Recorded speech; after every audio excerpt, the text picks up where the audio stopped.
Hello, everyone. Today, I'm going to tell you something the Western media refuses to admit aloud, something that is happening right now, not in theory, not in prediction, but in cold reality. The war in Ukraine is no longer about who will win. That question has already been answered on the battlefield. The real story now is what the world will look like once Russia has finished reshaping the map and the balance of power for the next century. You have been fed narratives about democracy, freedom, and heroic resistance. I'm here to talk about facts. Territory changing hands, populations collapsing, NATO bluffing with an empty arsenal, and a Russian state that has not only survived attempts to strangle it, but emerged stronger, bolder, and more determined than ever. If you want the truth that politicians in Washington and Brussels fear more than defeat itself, then stay with me. Because once we cut through the propaganda, a new reality becomes impossible to ignore. Russia is setting the terms of peace, and the West is running out of excuses to pretend otherwise. Let's begin. Russia's position on this conflict has been clear and consistent from the beginning, and anyone pretending to be surprised either has not been listening or is willfully ignoring what has been said in public over and over again. The foundation of any real peace is simple. The West must recognize Donetsk, Luhansk, Kherson, Zaporizhzhia, and Crimea as permanent parts of the Russian Federation. Ukrainian troops still present on Russian territory in Zaporizhzhia, Kherson, and the remaining contested parts of Donetsk must withdraw, and NATO must commit to ending its relationship with Ukraine, dismantling its presence there, and pledging that Ukraine will never be brought into the alliance. Only after those baseline security conditions are accepted can there be any meaningful negotiation about future relations, economic ties, or political guarantees. Moscow has said this repeatedly. Yet for reasons that seem to come down to arrogance and intellectual laziness, people around Donald Trump act as if this is some shocking revelation. They behave as though they have a learning disability when it comes to reading and listening. Russia has not hidden its terms, and Foreign Minister Sergei Lavrov captured the heart of the matter by saying that Moscow has always insisted on addressing the root causes of the special military operation, and those causes can be summarized in one word: NATO. Instead of agreeing to talk about NATO expansion and the militarization of Ukraine, Washington's instinct has been to demand a ceasefire first, as if freezing the lines while Russia is winning on the battlefield would somehow be acceptable in Moscow. That was not Trump's own position when he stood in Alaska with Putin and said directly that a ceasefire was not the answer, and that what was needed was a serious long-term settlement.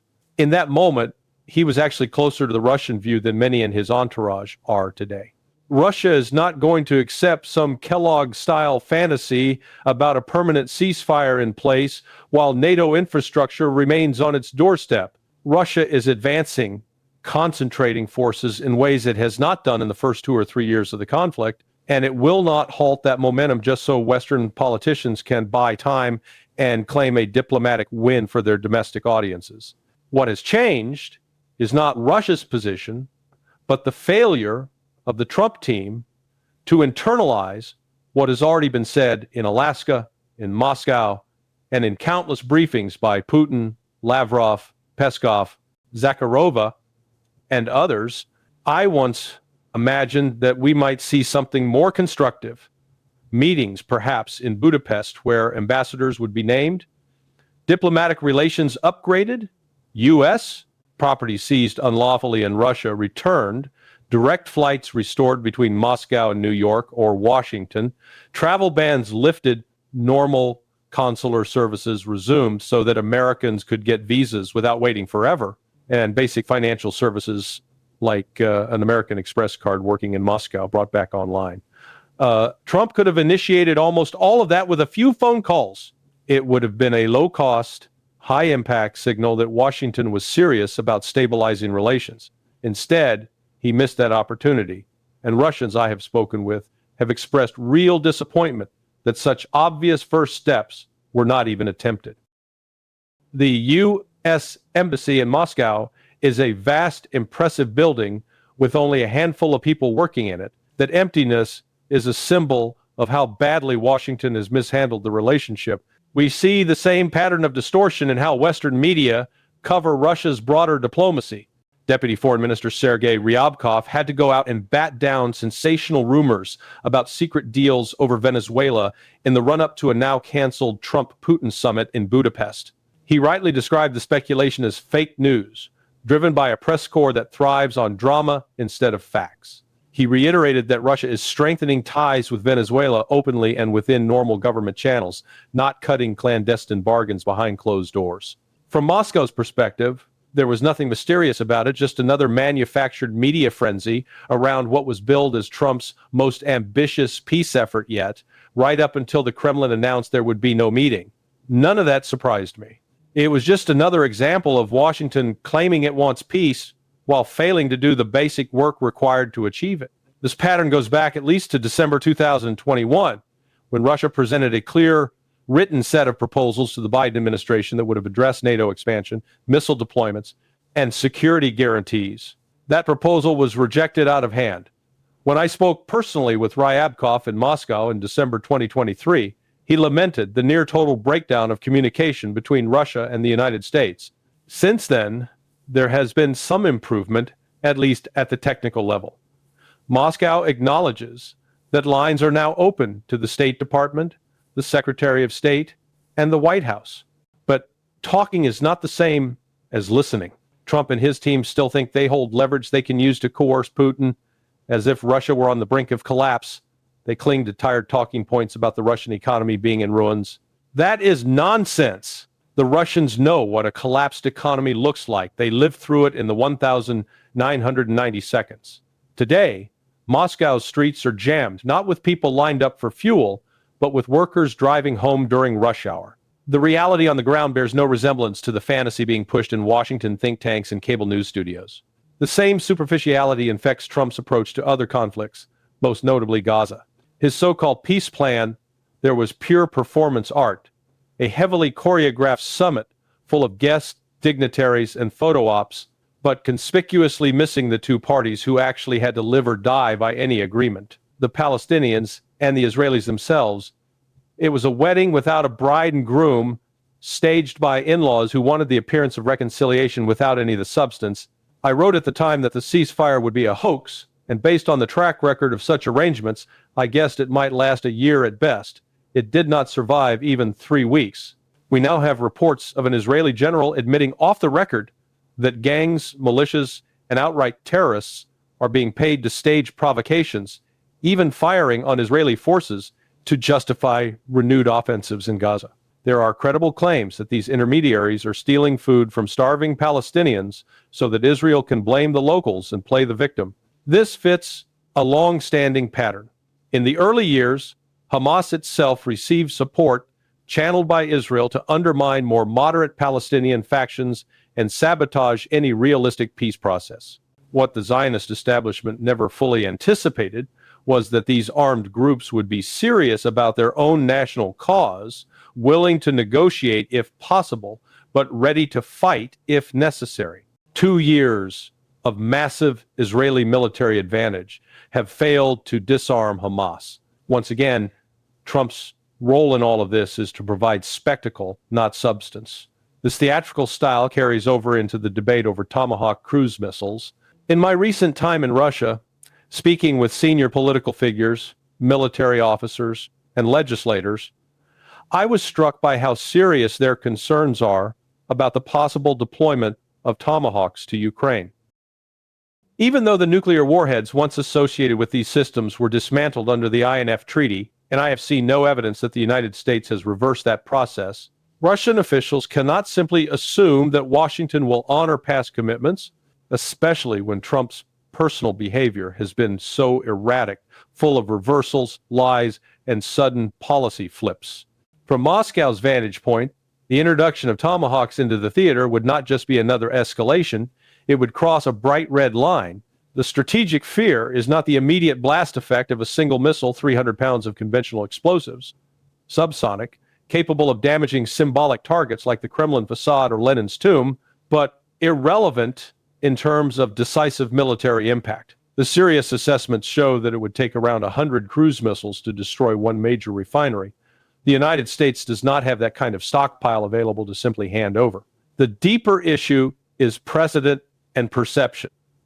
If Washington places Tomahawks within range of Russian territory, Moscow will have to contemplate proportional responses that may include striking NATO assets in Poland or Romania, and that escalatory ladder points toward a much larger war, potentially spiraling into a global conflict. When Trump recently answered a question about Tomahawks by saying that Ukraine has asked for them, that he is considering it, but that the United States also needs these weapons for itself and cannot afford to give away what it may lack in a crisis, I actually believed he was telling the truth for once.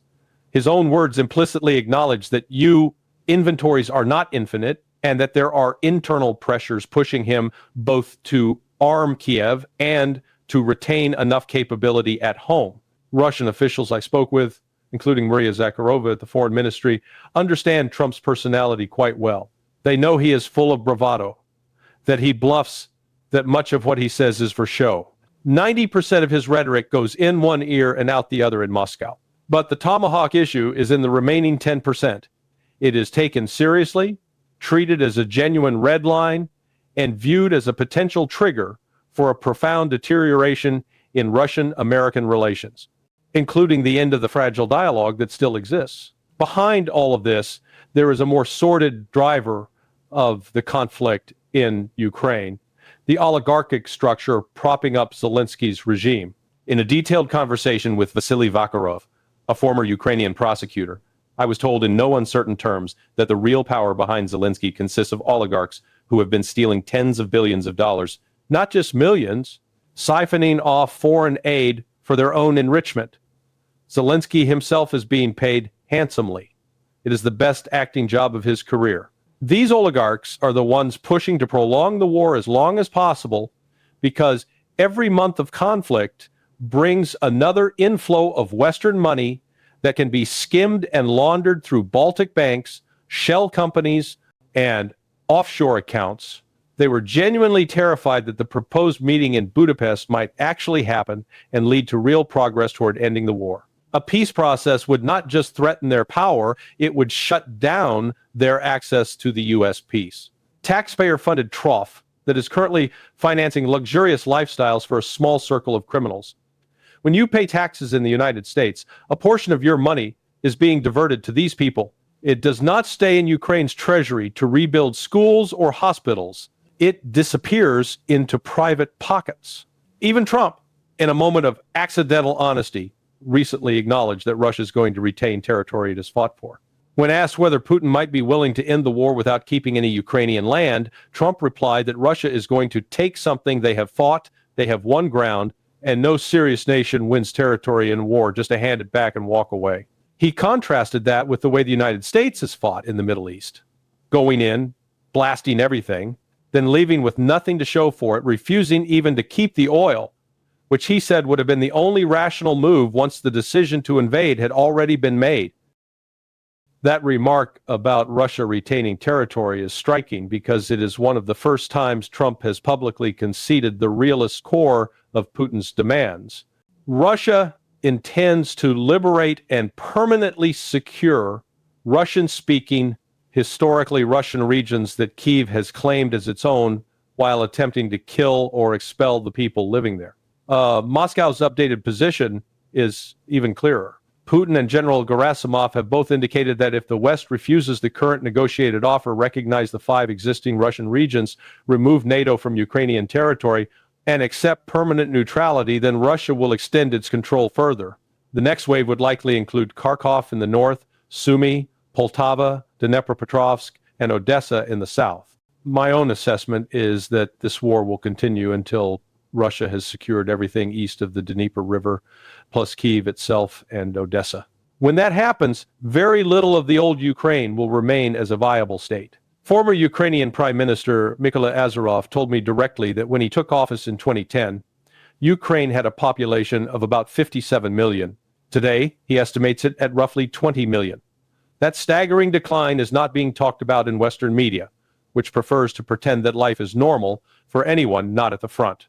In reality, millions have fled, either to escape forced conscription or simply to avoid living in a collapsing, corrupt, militarized society.